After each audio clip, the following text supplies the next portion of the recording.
Assalamualaikum warahmatullahi wabarakatuh. Saya Cuta Surayuzirma dari Gizi 5B. Di sini saya akan menjelaskan tentang kolesterol.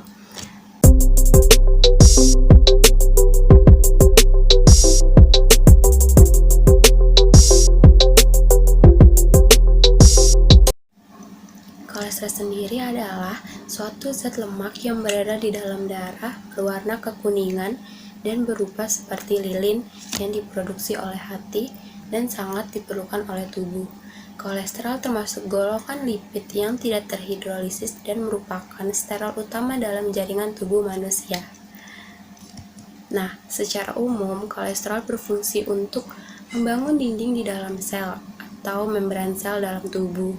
Tetapi, kolesterol juga berperan penting dalam memproduksi hormon seks, vitamin D, serta berperan penting dalam menjalankan fungsi saraf dan otak. Jika terlalu tinggi kadar kolesterol dalam darah, maka akan semakin meningkatkan faktor risiko terjadinya penyakit arteri koroner.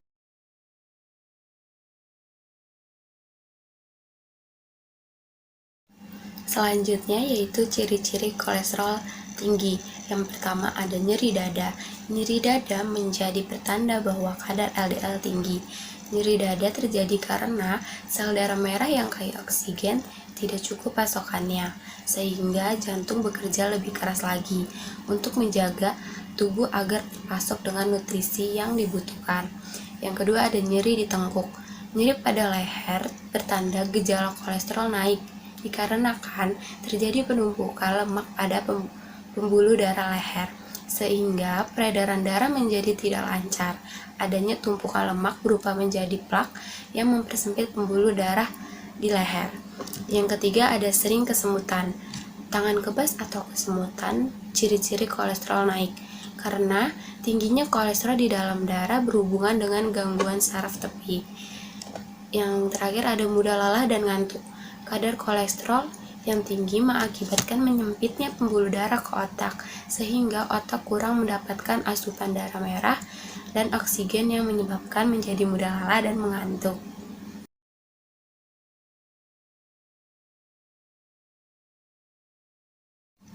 Selanjutnya yaitu jenis kolesterol.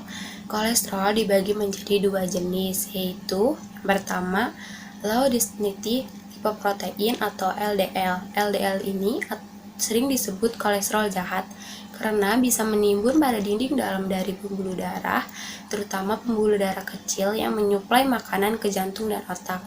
Yang kedua ada high density lipoprotein atau HDL. HDL disebut lemak yang baik karena bisa membersihkan dan mengangkut timbunan lemak dari dinding pembuluh darah ke hati. Selain dua jenis kolesterol di atas, ada pula lemak lain yang disebut trigliserida, yang merupakan lemak triester dari gliserol.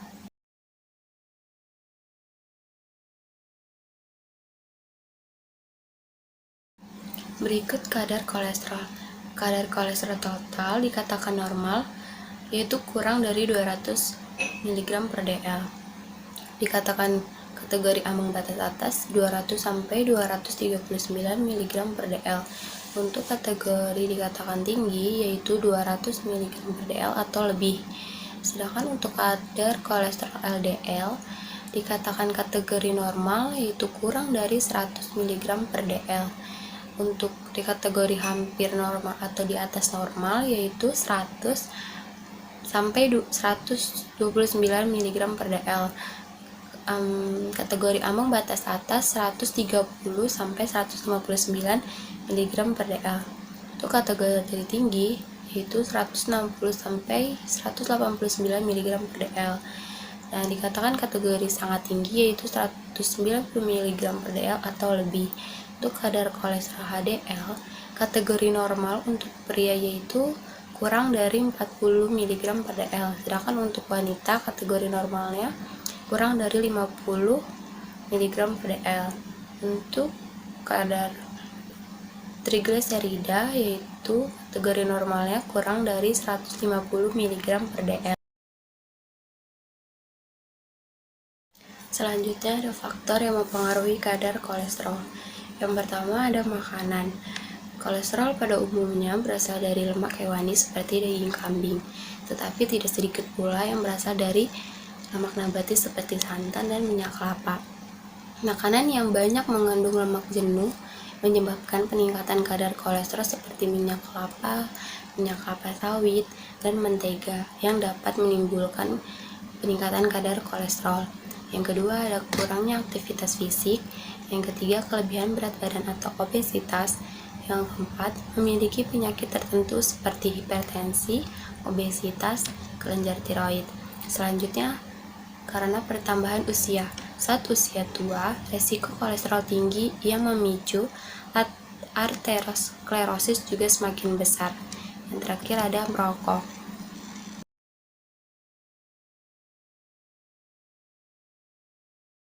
Selanjutnya yaitu ada pengaturan makanan diet untuk menurunkan kolesterol.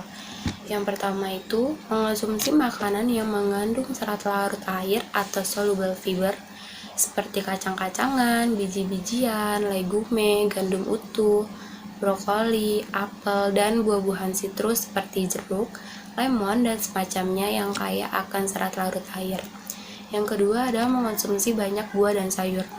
Pada studi menunjukkan bahwa orang dewasa yang sedang melakukan diet penurunan kolesterol, setidaknya 4 porsi buah dan sayur setiap harinya dapat menurunkan 6% kandungan LDL dalam darah, khususnya pada sayuran hijau seperti bayam, arugula, kangkung, mampu menurunkan kadar kolesterol karena antioksida yang terkandung di dalam sayuran hijau mampu mengikat asam empedu yang terbuat dari kolesterol, sehingga mencegah terjadinya terakumulasi kolesterol dalam darah. Selanjutnya yaitu mengonsumsi makanan dengan kandungan lemak tak jenuh. Makanan seperti kacang-kacangan, alpukat, dan ikan yang mengandung lemak tak jenuh yang sangat baik dikonsumsi secara teratur. Makanan dengan lemak tak jenuh ini bisa menurunkan 11% kolesterol jahat dalam 8 minggu. Untuk selanjutnya yaitu hindari lemak trans buatan. Lemak trans buatan biasanya pada daging merah dan produk olahan susu. Kebanyakan mendapatkan makanan tersebut ini dari makanan olahan yang disajikan di restoran. Selanjutnya yaitu menerapkan diet bergaya Mediterania.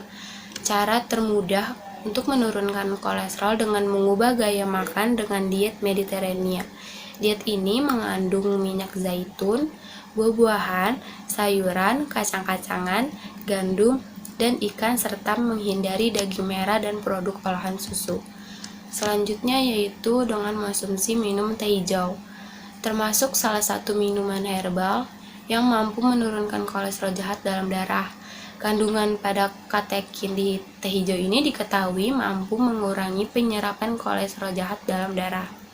Selanjutnya yaitu mengonsumsi susu kedelai.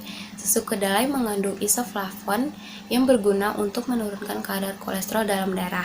Tidak hanya susu kedelai, makanan dari olahan kacang kedelai juga memiliki kandungan isoflavon yang tinggi, seperti tempe dan tahu.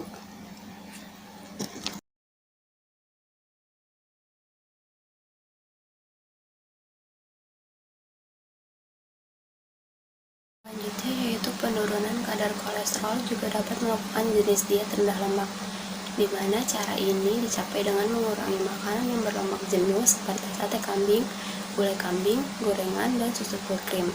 Tujuan dari diet ini adalah untuk menurunkan kadar kolesterol total, kolesterol LDL, dan trigliserida dalam darah, dan menurunkan berat badan secara bertahap. Rendah lemak yaitu yang pertama, lemak kurang dari 30% dari energi total.